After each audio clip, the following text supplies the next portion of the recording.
Story 1. I saw Bow Wow pretending he was on a private jet while another passenger exposed him. He was sitting in economy class, not even in an aisle seat. Story 2. The number of A-list movie stars appearing in hackneyed ads for unglamorous products, such as corny online games and phone service. Story 3. The lead singer for Blue Oyster Cult and his wife live in my parents' 55 and older condo building. It is a pleasant complex and they live in a 2-bedroom condo. They live similarly to my parents, who reached the upper middle class, saved wisely, and retired comfortably but not extravagantly. Blue Oyster Cult sold over 25 million records and has continued touring since the 1970s. I am sure the band members spent a lot of money back in the day and might have been able to retire wealthy if they had been more prudent. Still, Blue Oyster Cult was a legitimate rock band for years, not a fad or a one-hit wonder. Story 4. Tyan T-Boz Watkins, Lisa Left Eye Lopez, and Rosanda Chili Thomas, after winning 2 Grammy Awards, explain how they could sell 10 million albums and still be broke because of a terrible deal with their record label. Story 5. I saw Lemmy's apartment in the Lemmy movie. He was a regular guy with an apartment full of memorabilia. Rest in peace, Lemmy. Story 6. I reviewed a mortgage application for a former 1990s teen acting heartthrob. The sheer volume of delinquencies on his application was staggering. There was no verifiable income, but he claimed a major role in an upcoming film that he was not allowed to discuss. It made me very sad for him. Story 7. Former television stars hate going to conventions and dealing with fans who know more about the shows they appeared in years ago. Story 8. Larry, I am on DuckTales. Story 9. Entertainment and Sports Programming Network's 30 for 30 broke. That episode should be required viewing for every athlete in college or turning professional. Story 10. Justin Bieber became so broke that he rushed to sell his music catalog worth $200 million, but he still could not pay his debts. Story 11. Look up the concept of boat girls, which includes many lesser-known and some well-known actresses who are paid to attend parties, go on dates, and more. It is much more common than people might think. It is escorting, not always explicitly for sex, under a different name. Story 12. Cameo. At its peak, I loved browsing and seeing what different celebrities charged. I think some celebrities are workaholics and money-hungry, but you could really see those who were desperate. Story 13. I own an income tax business. Last year, we prepared a tax return for an actress who has appeared in almost 30 movies and more than 30 television shows. Her income for the year was $736. Their combined income was $70,000. They live in a 1,800 square foot home worth $450,000. Story 14. James Van Der Beek had to start a crowdfunding campaign to pay his medical bills. Story 15. That guy makes true crime videos, and his catchphrase is "until." A surprising number of his videos are about celebrities committing fraud, felonies, or even murder because they could not afford their lifestyles and got into shady schemes. Story 16. My buddy was a roommate of a recurring character on It's Always Sunny. I thought it was odd until they said, "It's fucking expensive to live here." Story 17. I was reading Bruce Campbell's book If Chins Could Kill, and learned he worked as a night security guard while making Evil Dead 2. After nearly a decade as an established genre actor, I assumed he was not rich and thought his acting work would at least pay the bills. Story 18. Liz Phair made an absolute masterpiece with her debut album and spent the next 2 decades trying to capitalize on it. When she included nude photos of herself in the liner notes of one of her compact discs, I found it depressing. It is understandable that coming out of college and releasing a critically loved album with decent sales, Exile in Guyville, made her think there would be money as well, but it never seemed to come. Similarly, I remember Amy Mann saying she made no money from Till Tuesday's big hit and became comfortable with the idea that she was never going to make a lot in music, settling into her solo independent career with modest expectations. Story 19. This was over a decade ago, but a group of National Football League wives were caught at a replica purse party during a sting operation. Oddly, a television news broadcaster was also there, so it was not reported by any news outlets. Story 20. I know a former Major League Baseball player who now works in a grocery store. He played a couple of seasons but was never a superstar. Most professional athletes make barely any money. If players reach the majors, they may earn a decent wage for a while, but few make millions. For every Derek Jeter, there are 100 players keeping the benches warm. Story 21. They turned out to be a friend of a friend who needed a place to stay while in town, which helped make the trip financially justifiable. Story 22. When I was at a bar in Dallas for lunch, working on my MacBook, I picked up my tab and saw it was over $1,000. Dennis Rodman's credit card had been declined, and he and his entourage had charged everything to my tab. I saw him the next day at the same spot. He offered me a photo, I think. He was 3 sheets to the wind at 1 p.m., and I could not understand a word he said. Story 23. I hear them complain online about insurance and being out of work. Story 24. A couple of actors I follow do regular work but not blockbusters. They are really trying to earn a living like anyone else, and their cost of living is high in Los Angeles or New York. Story 25. We had a man who had been the lead on a science fiction series for 3 or 4 seasons apply to work as a server at my company. That depressed the hell out of me. Story 26. I watched the documentary The Guy Who Was in That Thing, released in 2012, which interviewed 16 character actors about their lives. It drove home that having some fame and success does not guarantee financial security. Story 27. I'm a heavy metal chick, and I know that most of my younger favorites are not taking cocaine showers with Playboy bunnies in Beverly Hills. The best a young metal artist can hope for is to attain comfortable middle-class status. Story 28. Simon Rex appeared on Cribs at the height of his fame, living in a nice apartment that was a far cry from a mansion and maintaining a well-paying job while starring in movies. Story 29. There is a list of celebrities, B-list, D-list, and even Z-list. Before social media, television shows followed B and D-list celebrities to hear their worries about whether they would be cast. Story 30. Allen Iverson is going to Australia for a meet and greet tour and hates every minute of it. Story 31. I have to laugh at kids these days who think being Instagram famous means being Instagram wealthy. Laugh out loud. Story 32. Odell Beckham Jr. is selling his Super Bowl cleats after blowing through $100 million in earnings from the National Football League. Story 33. Gary Oldman saying he couldn't afford his bills before landing Batman Begins, even though he was in all of those 90s movies I remember from my childhood. Story 34. They were never super famous, but I remember a big fuss when it came out that most of the members of the indie rock band Grizzly Bear could not afford health insurance. Their name appeared in illegible font size on the Coachella poster, and they were that famous around 2011. Story 35. These clips of recently retired basketball players from TikTok felt simultaneously reassuring and depressing.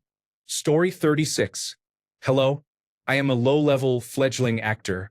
I cannot tell you how pleased I am to see this thread, because I am so tired of seeing people say so-and-so actor must be rich because they had a speaking role on an episode of Crime Scene Investigation. That is not remotely how it works.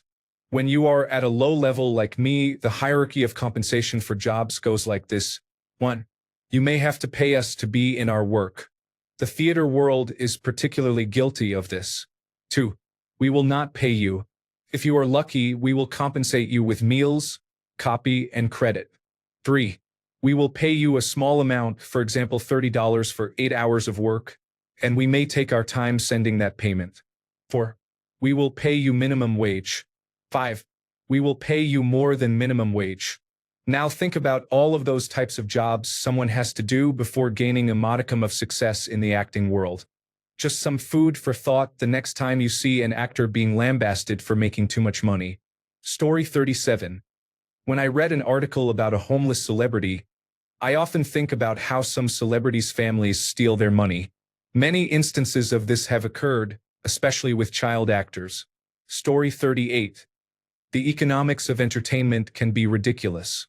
One actor can make a full-time living from one role while another appears in everything and still struggles to pay rent. Acting used to pay a bit better if you were lucky enough to get work. Now you have to dip your toes into many things. commercials, conventions, autographs, cameo, podcasts, and books. Much of the commercial work has moved away from the unions. The richest celebrities usually do well from acting, but they use their fame to sell products or invest to make the real money. Musicians once made income from record sales. When that declined, they relied on touring. Now they depend on touring plus merchandise sales and meet and greets. I had a few moments like that. Whenever I go to conventions and see someone I once idolized on television or in music standing with an empty line or selling their merchandise, I think about it. I remember bands on stage saying, "We're in the t-shirt business." People who gain some noteworthiness still have to hustle. Being popular now or in the past does not mean they became rich or even comfortable. Story 39. There are countless examples of this. The lifestyle is very expensive and hard to maintain. Think about all the reality television or YouTube stars who are not remotely rich. Some lose large sums on risky projects. Kevin Costner lost nearly everything on a failed movie he financed himself. Sydney Sweeney could not get a mortgage. Those are major stars. Story 40. I remember when 30 Mile Zone caught Mad Television's Bobby Lee in his Corolla and he was embarrassed. Story 41. I was watching Drunk History when the host visited the homes of his famous guests. Story 42. I met one of the characters from Supernatural.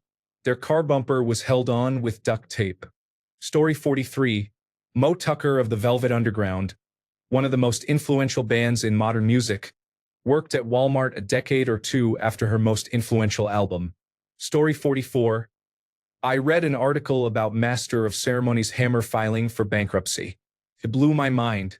Story 45. Yes, true crime YouTube is wild for this. So many celebrities and influencers ended up doing sketchy things to maintain appearances when the money was not really there. Fame does not always equal wealth, and some people make terrible choices trying to bridge that gap. Story 46. I remember learning that one of my favorite bands had members working blue-collar jobs. Like, what the fuck? You were on television. Story 47. Finding out how many rappers wear fake jewelry is surprising. It's a lot. Story 48. Terry Thomas had been in so many films and was a staple of British cinema. Story 49. Behind the Music episodes showed how a person could be a well-known figure and still be broke. I learned about sports figures from a football show that highlighted practice squad players making $100,000 per year, and the pool of position players who bounce from club to club trying to reach the service year threshold required to qualify for a pension. These types of videos are common on TikTok. Wives of punters and linemen often say they are moving again or that their husband got a call to report to another city on Friday because he is back in the league. Story 50. Sean William Scott was on an episode of Cribs where he lives in an apartment with multiple roommates, broken floor tiles, and a shared pool that looked worn. He was very funny and humble, and it made me realize he does not appear to be rolling in cash. Story 51. When Kathy Hilton told Lisa Rinna, "Baby, you wanted it on camera because your contract was coming up. You needed some drama because you fight with everybody." Laughing out loud. Story 52. I saw that James Van Der Beek was selling some of his memorabilia to help pay for his cancer treatment. Story 53. A cast member on a popular multi-season show on the FX television network lived in my middle-class neighborhood in Los Angeles. He was a supporting cast member but had numerous lines per episode and storylines written for him. Story 54. When I saw them trying to sell autographed toy cars on TikTok. Story 55. I think someone is really popular, check their net worth, and discover that I have relatives who are richer whom I still would not consider wealthy.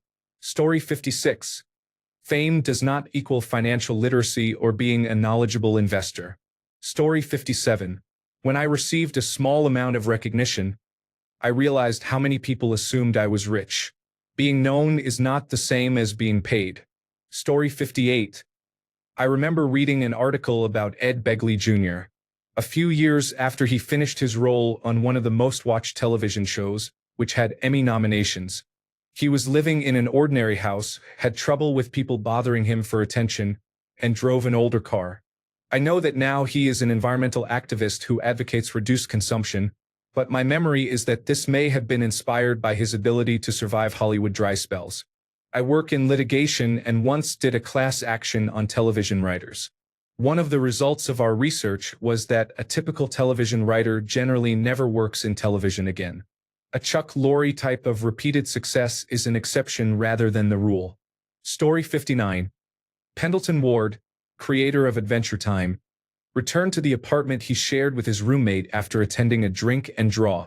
It was the same kind of dilapidated 50-year-old two-bedroom apartment that many Angelenos live in. This was fairly early in the show's run. I hope he is wealthy now. Story 60.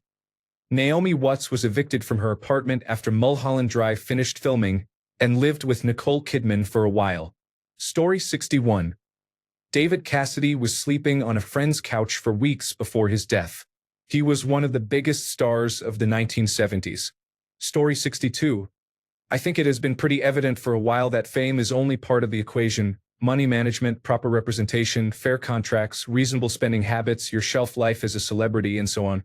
Some people have long careers, wise people backing them, and a decent head on their shoulders. That's generally a recipe for success.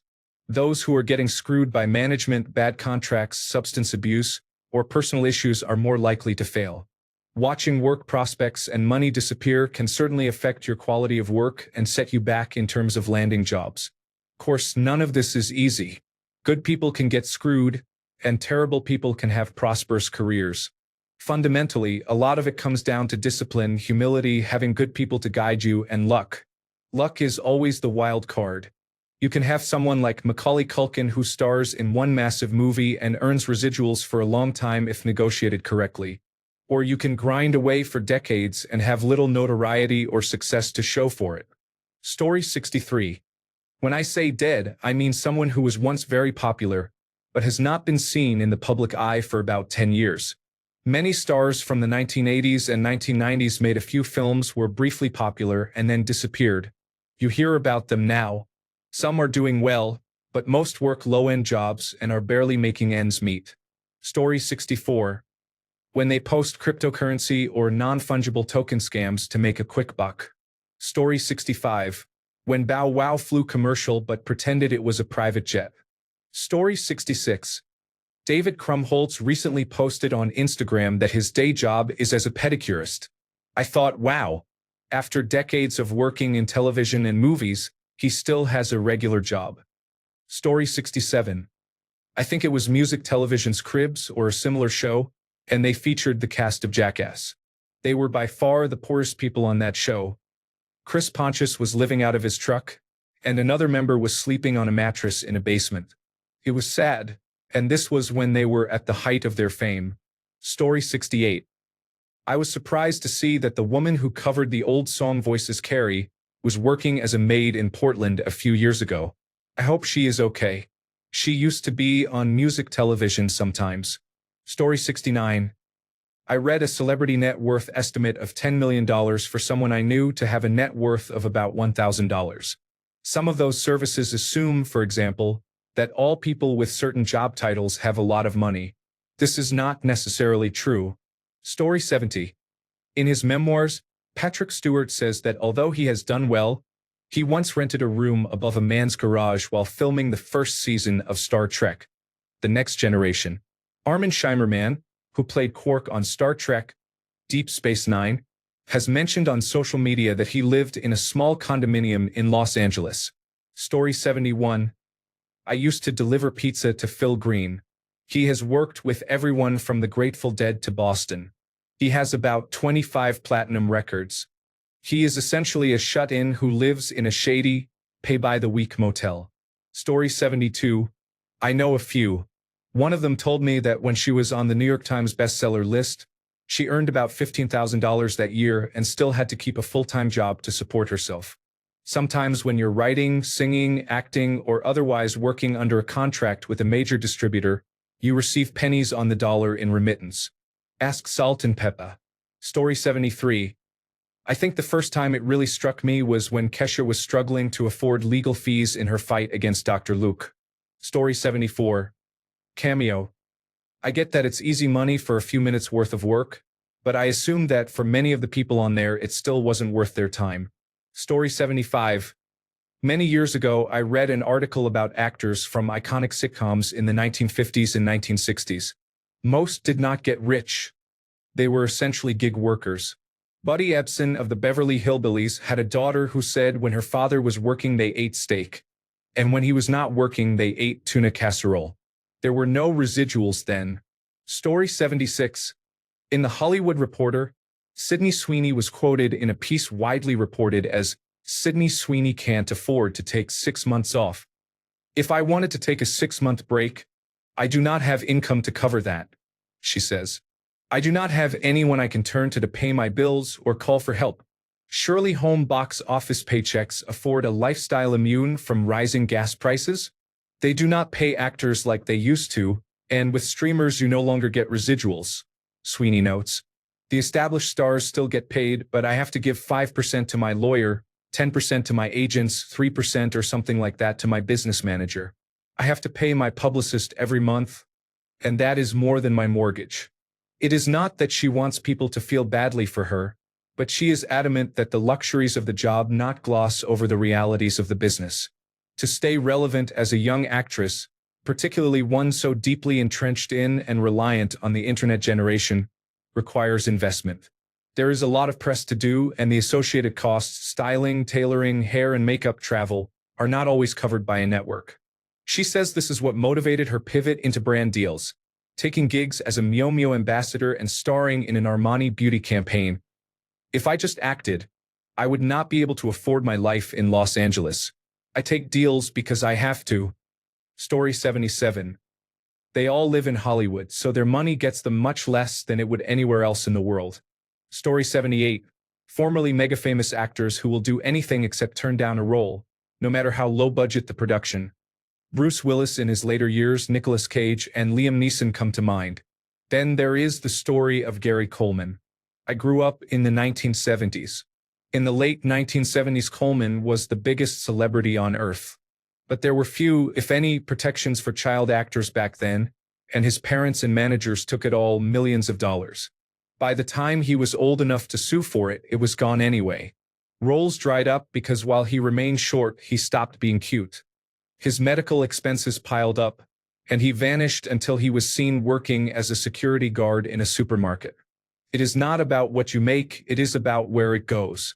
You can get by in some places on $50,000 a year, but end up destitute after making $5 million. The same rules apply. Do not owe more than you make. Story 79. When the Los Angeles wildfires happened not long ago, Jessica Alba set up a GoFundMe campaign for her assistant. I also saw GoFundMe campaigns popping up for other people. Does that mean those people are not wealthy, or are they being stingy? Story 80. It does not take much since TMZ, 30 Mile Zone, appeared. They keep a good record of celebrities becoming broke, losing homes, and other similar stories. In fact, just this month, Mickey Rourke was evicted for unpaid rent totaling more than his current net worth. Story 81. Watching Cribs and seeing Chris Pontius living out of his car amazed me. I was a young teenager, deeply into skateboarding and Jackass, and it blew my mind that someone like him wasn't living in a big mansion like the others on Cribs. Story 82. Warren Zevon once asked me where to find a cheap laundromat. Story 83. I met Ryder Strong at a small film festival at my college. I have noticed that people sometimes make a lot of money and then spend it all. It is ironic when celebrities beg people for loans even though they have earned more than most people will see in their lifetimes. Story 84. I knew someone who worked for one of the large accounting firms in Los Angeles in the 1990s preparing taxes for celebrities. They were shocked at how little income some celebrities actually had. Story 85. I was watching the Afroman music video for the hilarious Spite album he made after the local sheriff's department raided his home. He lives in rural Ohio in a house that probably cost $90,000 and was last updated in 2004. I have always loved Afroman, and realizing he was an ordinary person like the rest of us was oddly endearing. See also, niche YouTube creators, podcasters, and influencers. Story 86. When one of the Williams sisters returned to tennis because she needed medical insurance, It was significant. Although she likely still has more money than many people, returning to work for health coverage is notable. Story 87. They do not use money when I go shopping. Patrons, customers, and clients are present all the time. Story 88. The documentary That Guy Who Was in That Thing demonstrated that most actors who aren't getting top billing need another source of income to survive. Story 89. With social media, we see the inside of more celebrities' homes, and I am often surprised at how normal they look. Story 90. I somehow ended up at dinner with Andy Dick. I had to pay for the meal, and he asked if I could front him cash for blow.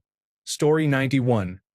The wildfires in Los Angeles in January 2025 were devastating. I learned that some celebrities lost their homes and everything in them. I realized that some people did not have enough money to rebuild or recover their losses. I call it disposable money because I am thinking of people like the Kardashian family. I am fairly sure that if one of their homes burned down, they could rebuild from scratch. Story 92. Wink Yahoo from offered people items he had worn on the show and a meet and greet in exchange for World Series tickets. Story 93. A friend of mine was married to the drummer of a band whose hugely popular song was featured in a movie. She and her mother shared a sandwich at a restaurant so I could have a whole one. They paid. Story 94. When I spent the weekend helping him move his house, Jeff Foxworthy said you might be a redneck. Story 95. I watched an episode of music television's Cribs in which they visited Jerry O'Connell's house. It was just a very ordinary house in the suburbs. How could the star of Sliders not live in a giant mansion? Story 96. Anyone who took the opportunity to grift their followers with a non-fungible token. Story 97. I know a former member of a very famous electronic dance music group. He left that group in 2019 after enjoying enormous success worldwide. He plays on the same tennis court I do and drives an ordinary car. Story 98. Famous 1980s hair metal bands who cannot stand one another play dive bars because they have no other way to get by. It is either that or wash dishes at Denny's. Story 99. My ex and I lived in the same complex as an Ultimate Fighting Championship fighter in 2013. It was a second-story, one-bedroom, one-bathroom apartment.